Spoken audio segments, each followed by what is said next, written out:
nagmamahal sa'yo kundi silang dalawa? Sino ang nagmamalasakit? Ang iyong ama't ina.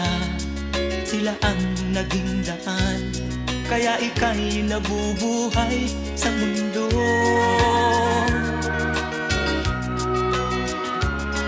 Ano man ang mangyari, hindi sila magbabago.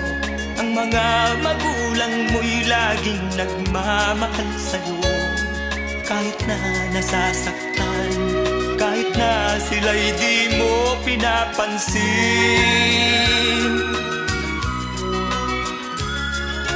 Kung nalalaman mo lang mga hirap